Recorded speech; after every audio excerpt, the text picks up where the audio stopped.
Bismillahirrahmanirrahim. Assalamualaikum warahmatullahi wabarakatuh. Innal hamdalillah nahmaduhu wa nasta'inuhu wa nastaghfiruhu wa nastahdihi wa na'udzu billahi min shururi anfusina wa min sayyiati a'malina. May yahdihillahu fala mudilla lahu wa may yudlil fala hadiya lahu. أشهد أن لا إله إلا الله وحده لا شريك له وأشهد أن محمدا عبده ورسوله الذي لا نبي بعده أما بعد. Pertama kita bersyukur kepada Allah Tabaraka wa Ta'ala yang masih melimpahkan banyak sekali nikmat kepada kita sehingga pada kesempatan siang hari ini kita bisa kembali bertemu walaupun tidak secara langsung untuk menyampaikan pembahasan tentang mata kuliah hadis tarbawi. Dan alhamdulillah pada hari ini kita sudah masuk di pertemuan yang keempat. Kemudian salawat dan salam marilah senantiasa kita sampaikan untuk Rasulullah sallallahu alaihi wasallam. Baik ikhwan dan akhwat yang dirahmati Allah dimanapun antum dan antunna berada. Yang pertama, saya mohon maaf karena jadwal kuliah kita harus ditunda ya. Harus ditunda menjadi hari ini yang siogianya harus dilaksanakan pada hari Senin. Qadarullah ada satu dan lain hal sehingga tidak bisa kita laksanakan pada hari Senin kemarin, dan insya Allah pada hari ini kita akan melaksanakan perkuliahan tersebut. Untuk minggu depan ya kita kembali di jadwal seperti biasa, yaitu di hari Senin di pukul 13 waktu Indonesia Barat. Baik ikhwan dan akhwat sekalian yang dirahmati Allah, pada kesempatan siang hari ini tema kita adalah seputar landasan pendidikan. Kalau kemarin kita sudah belajar tentang tujuan pendidikan, maka hari ini kita akan coba sedikit menyampaikan tentang landasan pendidikan.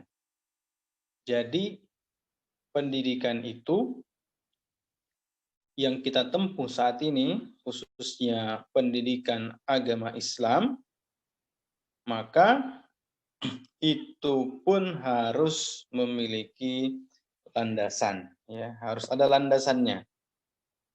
Apabila sebuah pendidikan tidak jelas dia landasannya apa, maka bisa jadi yang dipelajari itu adalah merupakan hal yang bisa saja tidak sesuai dengan apa yang seharusnya dipelajari. Makanya sekarang ini kita lihat ya, kita perhatikan ada banyak orang yang menempuh pendidikan yang landasannya tidak diketahui dengan jelas. Sehingga pada akhirnya pendidikan yang mereka tempuh bukan malah membawa kemaslahatan bagi mereka, baik kemaslahatan di dunia maupun kemaslahatan di akhirat. Kalaupun ada misalnya hanya kemaslahatan dunia, tidak mencakup di dalamnya kemaslahatan untuk akhirat mereka. Karena ini yang banyak terjadi hari ini, ikhwan dan akhwat yang dirahmati Allah Subhanahu wa taala. Ada banyak orang yang menempuh pendidikan tapi tujuan utamanya adalah untuk hanya menuju kesuksesan yang mereka maksud di dunia saja. Tidak mereka pikirkan bagaimana kemudian mereka nanti bisa juga sukses pada saat mereka berada di alam akhirat. Padahal dunia ini sifatnya hanya sementara. Sementara yang lebih kekal adalah akhirat, ya. Walal akhiratu khairul laka minal ula, dan yang lain-lain ya. Ada beberapa ayat di dalam Al-Qur'an yang menerangkan tentang hal itu, bahwasanya akhirat itu lebih baik daripada dunia. Ya, di dunia paling kita hidup 60 tahun, 70 tahun ya.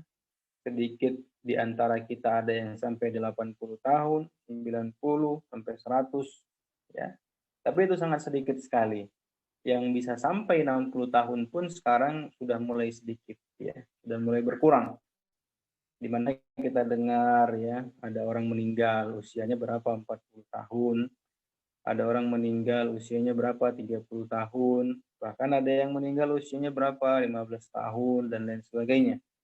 Ya ada yang karena memang sebab penyakit ya atau mungkin karena sebab yang lain, tapi ada juga yang tanpa sebab apa-apa kemudian Allah Subhanahu wa taala mencabut nyawanya.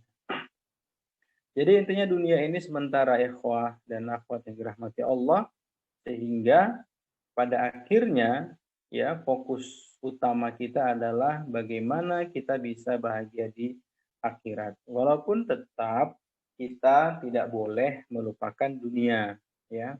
Kita tidak boleh melupakan dunia, tapi jangan sampai kemudian dunia itu menjadi segala-galanya bagi kita. Segala sesuatu ukurannya dunia ya. Segala hal yang diukur dunia. Dalam hal pendidikan ukurannya dunia. Ya, sehingga kita kemudian menempuh pendidikan di tempat-tempat yang memang hanya fokus untuk kesenangan-kesenangan dunia saja. Tidak ada di dalamnya pelajaran-pelajaran mata kuliah tentang agama misalnya sama sekali. Ya.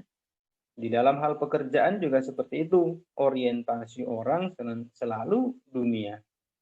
Ya, bahkan hatta ada orang yang bekerja yang notabene sebenarnya pekerjaan itu apabila dia niatkan untuk ibadah dalam rangka dia mencari nafkah untuk istri dan anak-anaknya, maka akan berpahala.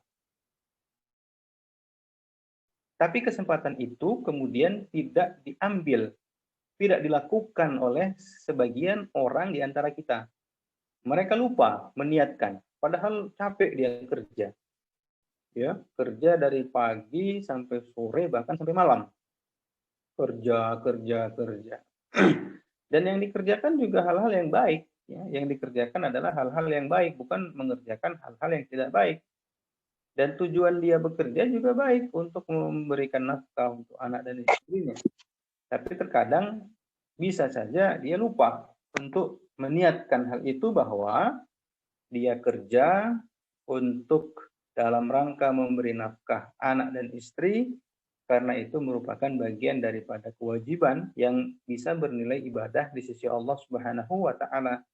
Apalagi kalau misalnya dia melakukan itu ya karena keikhlasan dia karena Allah Azza wa Jalla. Bahkan kadang-kadang hatta ibadah sendiri pun, sholat sendiri pun terkadang orang tidak memasang niat ya. Tidur misalnya ya dan lain sebagainya. Maka ini harus menjadi perhatian kita semuanya. Nah, ikhwan dan akhwat yang dirahmati Allah, kembali kita kepada masalah pendidikan tadi, bahwa pendidikan yang kita tempuh, pendidikan yang ditempuh oleh generasi-generasi kita, anak-anak kita, itu harus benar-benar kita perhatikan. Ya, harus kita perhatikan. Jangan sembarangan. Kita punya anak, sembarangan kita meletakkan mereka di sekolah manapun. Anak-anak boleh memberikan pilihan kepada orang tuanya. Tapi orang tua juga harus punya peran dalam memfilter keinginan dari anak-anak kita. Jadi tidak semua apa yang diinginkan anak kita kemudian serta-merta kita berikan begitu saja. Tanpa ada andil orang tua dalam hal ini. Karena kita sebagai orang tua nanti di hari kiamat juga ditanya sama Allah Subhanahu wa taala tentang pendidikan anak kita, ya. Apa peran kita sebagai orang tua pada saat kita memutuskan pendidikan untuk anak-anak kita?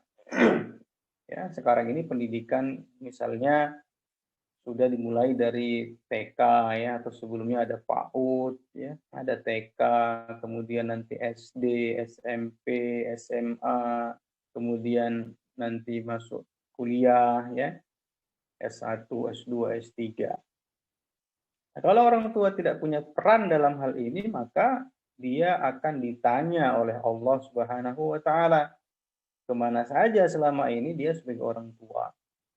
Karena sejatinya orang tua itu seharusnya bisa menjadi orang yang membantu untuk memfilter. Karena anak-anak itu ya pasti punya banyak sekali keinginan. Kita juga seperti itu sebagai anak-anak ya. Kita melihat anak-anak kita melihat bahwa di sekolah A misalnya banyak teman-temannya ke sana ya, sehingga anak kita pun tergiur.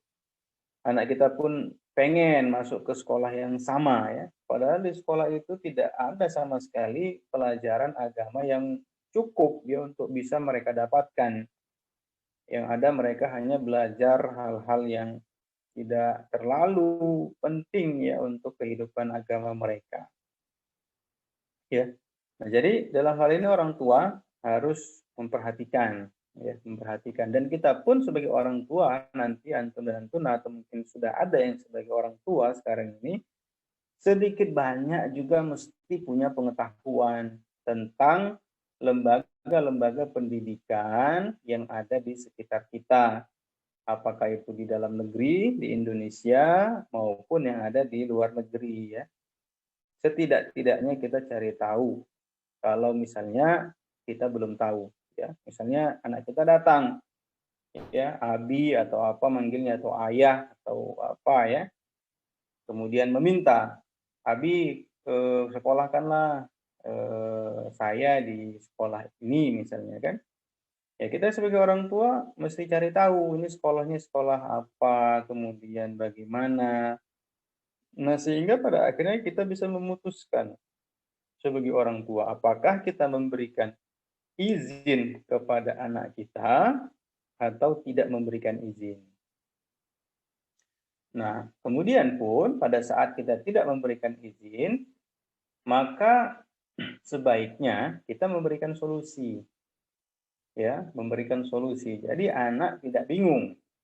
Ya, jadi anak kita tidak bingung. Karena terkadang mungkin anak-anak kita itu tidak tahu apa sebenarnya alasan kita tidak memberikan izin dia untuk bersekolah di sekolah yang sudah dia pilih. Ya. Pun ketika kita jelaskan misalnya alasan-alasan syar'i dari sekolah yang dia pilih itu, mungkin dia belum sampai pemahamannya ke sana. Makanya kita sebagai orang tua siapkan alternatif lain, ya. Disiapkan alternatif lain. Ini bisa kita katakan misalnya abang atau mas misalnya untuk anak kita ya, bahwa di sekolah yang diminta itu kurang bagus ya. Abi bisa mengarahkan ke sekolah yang lain gitu ya. Apakah di sekolah B, sekolah C, sekolah D, sekolah F dan lain sebagainya. Ya, kita bisa tawarkan itu yang kemudian nanti anak kita bisa memilih mana dari penawaran-penawaran yang kita berikan diterimanya. Ya, tentu ini bukan satu hal yang mudah ya. Ini cukup sulit karena pada saat nanti pilihan yang kita tetapkan ternyata salah ya atau tidak baik menurut anak kita, maka ini pasti mereka akan meminta pertanggungjawaban dari kita. Ya, kita harus bisa mempersiapkan itu semuanya. Ya. Nah, jadi kembali lagi bahwa pendidikan yang kita tempuh, pendidikan yang ditempuh oleh anak-anak kita itu harus memiliki landasan yang jelas. Ya, landasan yang jelas dalam hal ini adalah landasan yang memang benar-benar bisa dijadikan sebagai landasan. Ya, yang memang benar-benar bisa dijadikan sebagai landasan. Nah, landasan dari pendidikan Islam ya sebagaimana yang kita ketahui itu adalah Al-Qur'an dan As-Sunnah. Yaitu Al-Qur'an firman Allah Subhanahu wa taala yang termaktub di dalam kitab suci Al-Qur'an yang sama-sama kita baca. Ya. Kemudian landasan yang lain adalah As-Sunnah An-Nabawiyah, yaitu segala sesuatu yang datang dari Nabi Shallallahu Alaihi Wasallam. Maka itulah merupakan landasan utama dari pendidikan Islam. Maka harus kita lihat ya. Walaupun anak kita masuk ke pesantren, ya, kita lihat juga pesantrennya. Ya, mereka menerapkan kurikulum berbasis apa gitu, berlandaskan apa. Ya, apakah memang sesuai dengan Al-Qur'an dan As-Sunnah atau malah sebaliknya. Ya, disusupi dengan kurikulum-kurikulum yang tidak berlandaskan dengan Al-Qur'an dan As-Sunnah sebagai rujukan utama yang mereka pergunakan. Nah, jadi ini jelas ya bahwa landasan pendidikan Islam itu adalah Al-Quran dan As-Sunnah. Ini adalah merupakan sesuatu yang tidak boleh terjadi tawar-menawar di dalamnya. Ya, tidak boleh. Jadi tawar-menawar di situ. Jadi harus kita tetap pegang teguh. Ya, pegang teguh hal ini bahwa pendidikan Islam itu landasan utamanya adalah Al-Quran dan hadis-hadis Nabi Shallallahu Alaihi Wasallam. Nah, kemudian teman-teman sekalian, di hari ini kita juga akan coba memaparkan beberapa dalil yang menunjukkan tentang hal itu. Ya, beberapa dalil yang menunjukkan bahwa Al-Quran itu adalah merupakan landasan dalam pendidikan Islam dan juga dalil-dalil yang menunjukkan bahwa As-Sunnah adalah merupakan landasan pendidikan Islam. Ya kan? Tentu pada saat kita mengatakan bahwa Al-Quran dan As-Sunnah adalah merupakan landasan, ya, landasan daripada pendidikan Islam, maka kita seyogianya juga harus menyertakan dalil di dalamnya. Begitu, ya. Nah, ikhwan dan akhwat yang dirahmati Allah, yang pertama kita akan coba sampaikan untuk teman-teman semuanya tentang dalil-dalil yang mendukung, ya, dalil-dalil yang mendukung bahwa Al-Quran itu adalah merupakan landasan pendidikan Islam. Ya, ini untuk hari ini kita coba ambil dalil dari Al-Quran dan juga dari hadis. Ya, kita campur karena ini penting untuk kita sampaikan. Jadi dalil yang kita gunakan untuk mengatakan bahwa Al-Quran adalah merupakan landasan pendidikan Islam itu ada banyak sekali ayat-ayat Al-Quran yang mengarah ke sana, ya, yang mengarah ke sana. Misalnya yang pertama adalah firman Allah Subhanahu wa taala di dalam Al-Qur'an surah Al-Baqarah ayat yang kedua, ya. A'udzubillahi minasyaitonirrajim. Alif lam mim dzalikal kitabu la raiba fihi hudal lil muttaqin. Ya. Itulah kitab atau Al-Qur'an la raiba fihi. Tidak ada keraguan di dalamnya. Hudan lil muttaqin, sebagai petunjuk bagi orang-orang yang bertakwa. Jadi Al-Qur'an itu diturunkan oleh Allah Subhanahu wa taala kepada Nabi Muhammad SAW melalui perantaraan malaikat Jibril adalah sebagai petunjuk bagi orang-orang yang bertakwa, ya. Jadi dia sebagai petunjuk. Artinya adalah bahwa dia adalah merupakan Al-Qur'an adalah merupakan landasan utama kita dalam menggapai petunjuk dari Allah Subhanahu wa taala.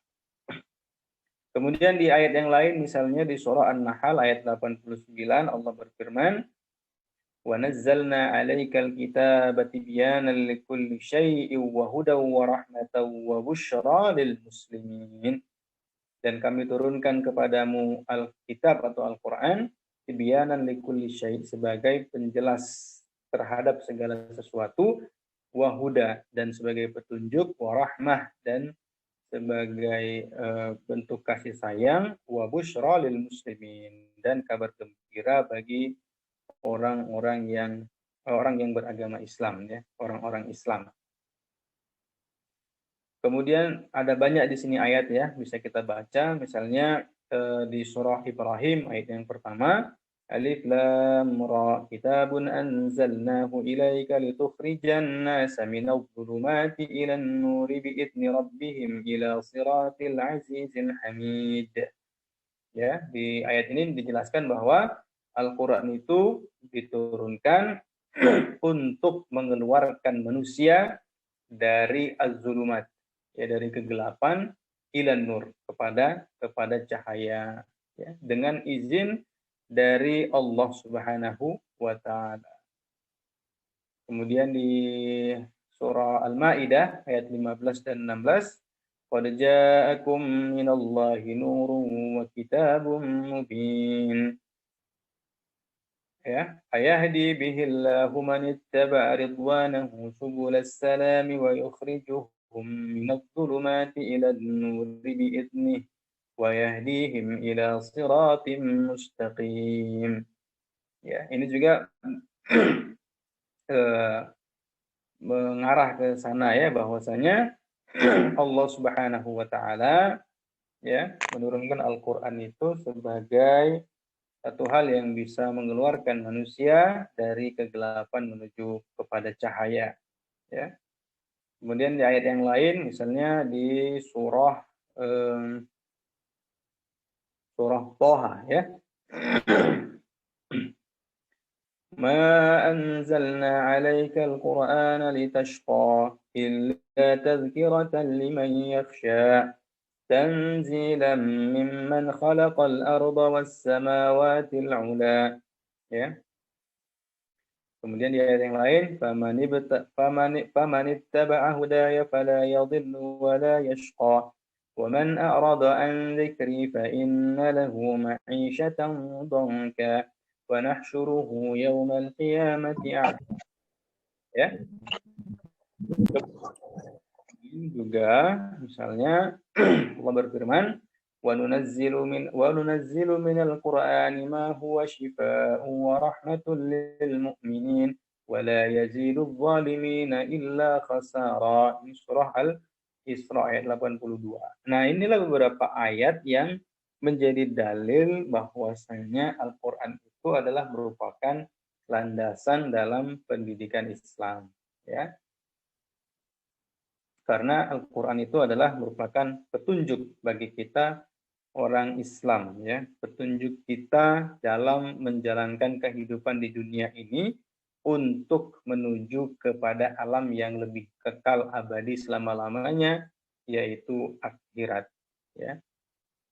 Kemudian di dalam ayat ini juga ada dua ayat yang kita sebutkan di sini di dalam Al-Quran yang menunjukkan bahwasanya kita juga harus menjadikan as-sunnah, ya, menjadikan Nabi SAW sebagai landasan dalam melaksanakan pendidikan, ya.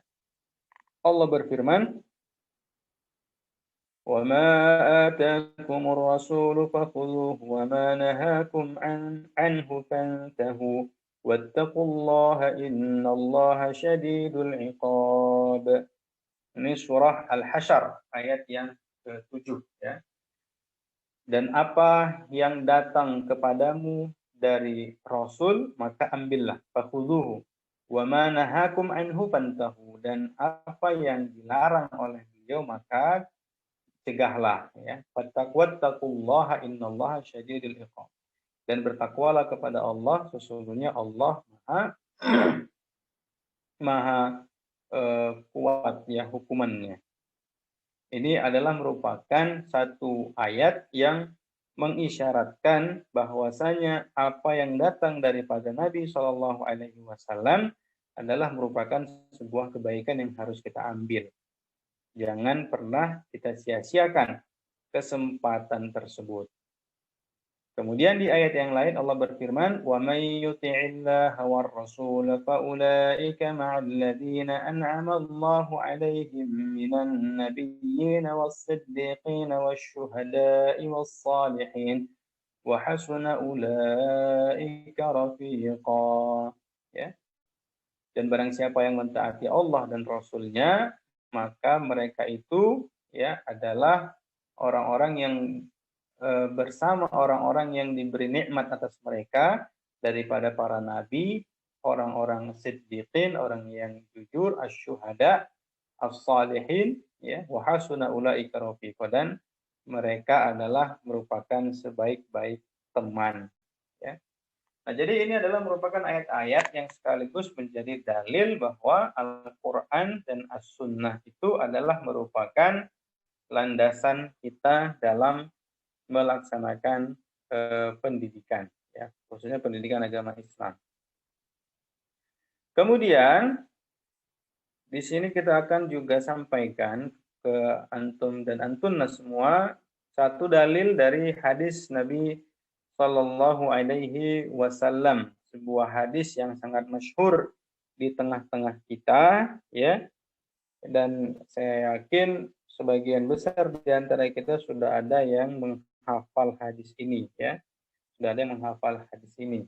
Tapi tidak menjadi masalah, kita akan coba ulang untuk menyampaikannya kepada teman-teman semuanya di kesempatan siang yang berbahagia ini. Nah, jadi hadis ini adalah merupakan hadis yang masyhur, ya, hadis Irbad, ya, Irbad ibni Sariyah. Ya, jadi hadis ini diriwayatkan oleh Abdurrahman bin Amr As-Sulami wa Hujr bin Hujur, ya. Agak cukup panjang ini, kita akan baca. Atainal Irbad bin Sariyata, kami mendatangi Irbad bin Sariyah, wa huwa mimman nazzala fihi wala 'alal ladzina idza ma atauka litahmilahum qul fala ajidu ma ahmilukum alaihi fasallamna. Dan beliau adalah yang diturunkan kepadanya ayat ini, ya. Nanti ada penjelasannya insyaallah. Kemudian kami mengucapkan salam, wa qulna, dan kami mengatakan atainak, kami datang kepadamu zairin, ya. Zairin untuk mengunjungi, aidin, ya, dan sebagai orang yang mengunjungi orang yang sakit, wa muktabisin, ya. Nanti insyaallah ada penjelasannya di sini, ya. Kemudian faqala al-Irbad, ya, kemudian Irbad mengatakan shalla bina Rasulullah sallallahu alaihi wasallam, Rasulullah sallallahu alaihi wasallam salat bersama kami dzata yaumin, pada suatu hari. Summa aqbala alaina, ya, kemudian beliau menghadap kepada kami, wa wa'adhana mau'izatan balighah, kemudian beliau menyampaikan satu nasihat yang sangat mendalam. Zarafat minhal uyun, ya, sampai menetes air mata, wajilat minhal qulub, ya, dan hati kemudian menjadi menggeletar, ya. Faqala qailun, kemudian salah seorang mengatakan, ya Rasulullah, wahai Rasulullah, ka'anna hadhihi mau'izatul muwaddi', ya, sepertinya ini adalah merupakan nasihat orang yang mau melakukan perpisahan. Famadza ta'had ilaina, maka apakah yang ingin engkau sampaikan ya Rasulullah? Faqala, kemudian beliau bersabda, usikum bitaqwallah, aku mewasiatkan kepada kamu untuk senantiasa bertakwa kepada Allah, wasam'i wat ta'ah, dan mendengarkan dan mematuhi, ya. Wa in abdan habasyian, dan apabila seorang budak Habasyi, fa innahu man ya'ish minkum, maka sesungguhnya barang siapa yang hidup dari kalian ba'di, setelahku, fasayara ikhtilafan katsira, maka dia akan melihat ikhtilaf, perbedaan pendapat yang sangat banyak sekali. Fa'alaikum bisunnati, maka bagi kamu, ya, sunnah-sunnahku, wa sunnatil khulafa'il mahdiyyin ar-rasyidin, dan sunnah al-khulafa al-mahdiyyin ar-rasyidin, tamassaku biha, berpegang teguhlah kepadanya. Wa'addu 'alaiha bin nawajid, dan gigitlah dengan gigi geraham, Wa iyyakum wa muhdatsatil umur, dan apa namanya? Janganlah kamu dan atas kamu dan hal-hal yang baru, ya, perkara-perkara yang baru, fa inna kulla muhdatsatin bid'ah. Karena sesungguhnya perkara-perkara yang baru tersebut adalah bid'ah, wa kullu bid'atin dhalalah, dan setiap bid'ah itu adalah sesat, ya. Kita jelaskan di sini, ikhwan dan akhwat sekalian, kana Nabi sallallahu alaihi wasallam yad'u ashabahu ilal khair. Bahwasanya Nabi sallallahu alaihi wasallam, ya, senantiasa menyeru sahabat-sahabatnya kepada kebaikan. Wa yuhadziruhum minasyarr, dan senantiasa mewanti-wanti mereka dari segala bentuk keburukan. Wa ya'idhuhum, dan memberi nasihat kepada mereka. Wa yudzakiruhum, dan mengingatkan mereka bainal hini wal akhar, ya, di setiap saat, ya. Wa fi hadzal hadis, dan di dalam hadis ini, yaqulu Abdurrahman bin Amr as-Sulami, Abdurrahman bin Amr as-Sulami mengatakan, wa Hujr bin Hujrin, dan Hujr ibnu Hujr, ataina al-Irbad bin Sariyah, ai ji'na ilaih, ya. Artinya adalah kami datang kepada Irbad bin Sariyah. Wa huwa mimman nazala fihi, dan dia adalah orang yang turun kepadanya hadhil ayat ini, wala 'alal ladzina idza ma atauka litahmilahum qulta la ajidu ma ahmilukum alaihi. Ini ada di surah At-Taubah ayat 92. Ai la ajidu wala amlik. Ya, artinya adalah aku tidak mendapatkan dan tidak memiliki minal marakib, daripada kendaraan, minal farasi wal ibil, daripada kuda dan juga unta, wa nahwiha, dan yang lain-lainnya, al mu'iddati lil jihad, yang disiapkan untuk berjihad fi sabilillah, ya. La'utiyahu lakum litujahidu 'alaiha, ya. Yang aku berikan bagi kamu, ya, untuk berjihad dengan hal tersebut, ya. Jadi beliau mengatakan bahwasanya beliau tidak memiliki ini semua, ya, yang akan beliau bisa berikan, ya. Qalu, mereka mengatakan, fasallamna, maka kemudian kami mengucapkan salam, ai alqaina alaihi salam, ya, kami mengucapkan salam. Wa qulna, dan kami mengatakan kepadanya, ataina zairina wa a'idin, ya, kami datang kemari wahai Irbad adalah untuk ziarah saja, wa a'idin, ya, minal iyadati lil marid, dan ingin mengunjungi, wa muktabisin, ya, ai muhassilina nural ilmi minka, dan muktabisin, ingin mendapatkan cahaya ilmu darimu. Nah, jadi mereka datang itu bukan untuk meminta hal yang lain kecuali apa yang mereka sampaikan ini. Faqala al-Irbad, maka kemudian Irbad mengatakan, shalla bina Rasulullah sallallahu alaihi wasallam dzata yaum. Ya, Rasulullah sallallahu alaihi wasallam suatu ketika salat bersama kami. Ya. Tsumma aqbala alaina ay biwajhihi. Kemudian beliau membalikkan badannya kepada kami, ya, dengan wajahnya. Fa wa'adana mau'izatan balighah. Ai haddatsana wa dzakkarana. Maknanya adalah beliau berbicara kepada kami dan mengingatkan kami biqaulin mujazin, dengan perkataan yang ringkas, wa fihi ma'anin katsirah, dan di dalamnya terdapat makna yang banyak. Zarafat minhal uyun, ai salat minhad dumu', ya, sampai mencucur air mata mengalir. Wajilat minhal qulub, ai khafat wa rahibat, ya. Kemudian hati pun bergetar karena saking takutnya, ya. Saking takutnya. Qala, ya, faqala qail. Maka salah seorang mengatakan minal hadirin, dari yang hadir ketika itu, ya Rasulullah, wahai Rasul, ka'anna hadhihi mau'izatu muwaddi', ai mau'izatu musafirin indal wada'. Ini seperti nasihat orang yang akan mengucapkan perpisahan, ya, seperti orang yang ingin melakukan perjalanan, ya, perjalanan kemudian mengucapkan kata perpisahan. Famadza ta'ahad ilaina, ai bimadza tusi ilaina, yaitu apa yang engkau wasiatkan kepada kami wahai Rasulullah. Faqala usikum bitaqwallah. Kemudian Rasulullah mengatakan, aku mewasiatkan kepada kalian untuk bertakwa kepada Allah. Wadzalika bi fi'lil wajibati wa tarkil muharramat, yaitu dengan mengerjakan segala kewajiban dan meninggalkan segala bentuk yang haram. Wasam'i wat ta'ah, dan mendengarkan dan mentaati, ai lil umara, yaitu untuk para pemimpin.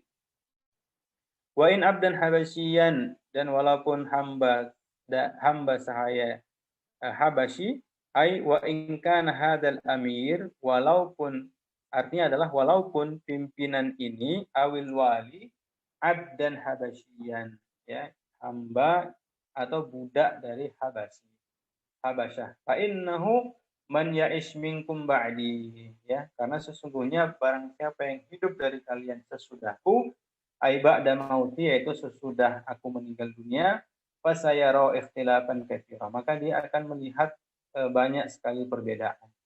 Fiddin, ya, dalam masalah agama, dalam urusan agama. Wa ghairihi, dan yang selainnya. Summa arsyadahum an-nabiy sallallahu alaihi wasallam ila anfa'i ilajin inda wuqu'i al-ikhtilafil katsir. Maka kemudian Rasulullah sallallahu alaihi wasallam memberikan petunjuk kepada satu obat yang sangat bermanfaat pada saat kita terjebak kepada ikhtilaf yang banyak ini. Faqala, kemudian Rasulullah mengatakan atau bersabda, fa'alaikum bisunnati awi tariqati wa nahyi, ya, bagi kalian sunnahku, yaitu jalanku dan manhajku. Wa sunnatil khulafa'ir mahdiyyin ar-rasyidin, dan sunnah al-khulafa' ar-rasyidin, ay alladzina hadahumullahu arsyadahum ilal haq, yaitu orang-orang yang Allah beri petunjuk kepada mereka dan sudah Allah tunjuki mereka kepada kebenaran. Wal maqsudu bihim al khulafa ar-rasyidun al-arba'ah. Ya, maksud mereka di sini adalah khulafa ar-rasyidun yang 4. Abu Bakar, Umar, Utsman, Ali radhiyallahu anhum ajma'in. Tamassaku biha ay bi sunnati wa sunnatil khulafa, ya. Tamassaku biha, berpegang teguhlah kepada keduanya. Wa afrada lafza biha ma'annaha ta'udu ala isnatain. Nah, di sini Rasulullah Shallallahu alaihi wasallam memakai domir, ya, mufrad, biha bukan bihima, ya. Ini untuk menunjukkan bahwasanya li'annahu maka syai'in wahid, karena dua hal itu, ya, sunnah beliau dan sunnah khulafa ar-rasyidin seakan-akan dia merupakan satu kesatuan yang tidak terpisahkan. Itu maknanya. Wa addu 'alaiha bin nawajid, dan gigitlah dengan gigi geraham. Ai akhiril adrasi, yakni bidzalika al-jidd fi luzumi sunnati wa tamassuki biha, ya. Jadi betul-betul, ya, karena gigi geraham itu kan adalah merupakan gigi yang paling kuat di antara gigi-gigi yang lain dibandingkan gigi seri, dibandingkan gigi taring, ya, bahwa gigi geraham itu adalah merupakan gigi yang jauh lebih kuat, ya. Sehingga ketika kita menggigit dengan gigi geraham, maka mudah-mudahan yang kita gigit itu bisa lebih mencengkram, ya. Nah, ini adalah merupakan makna kiasan yang disampaikan oleh Rasulullah bahwa sunnah Rasul itu harus benar-benar dipegang teguh, ya. Kemudian wa iyyakum ay ihdaru wajtanibu, ya. Iyyakum yaitu jauhilah, ya, jauhilah, wa muhdatsatil umur, yang yaitu perkara-perkara baru, ay al-umur allati tahdutsu ba'da dzalika wa tukhalifu aslad din, yaitu perkara-perkara yang terjadi setelah itu dan menyelisihi landasan agama.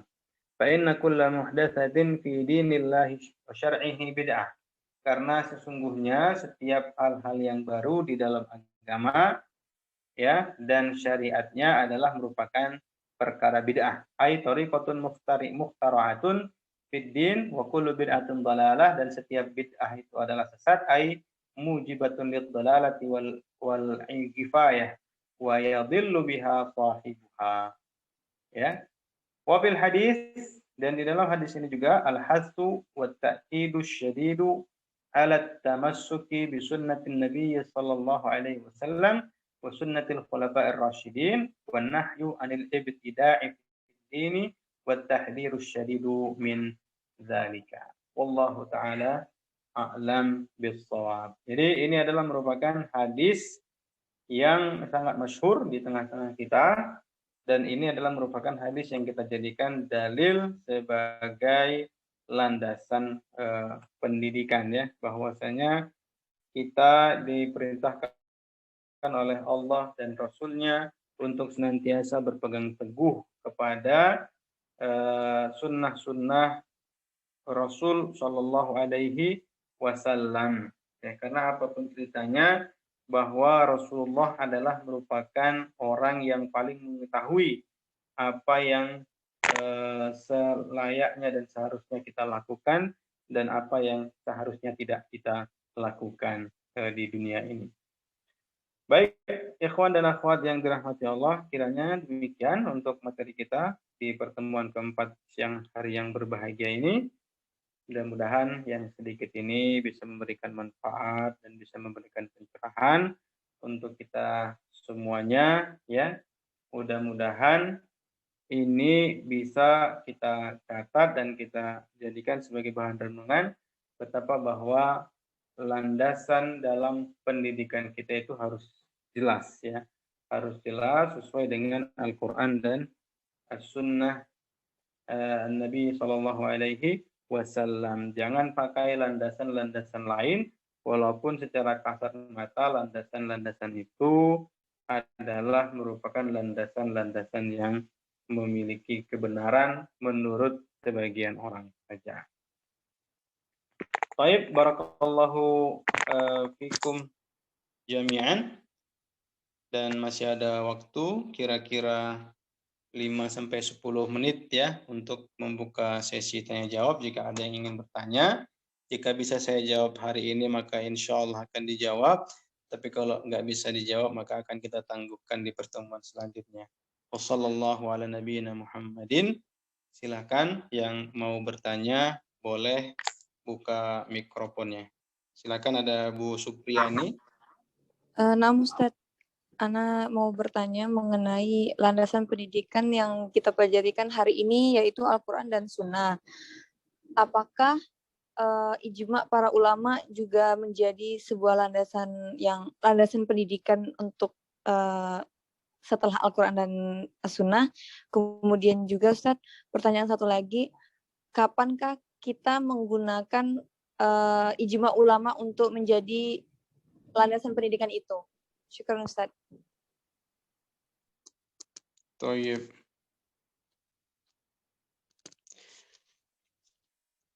barakallahu fiik, ya.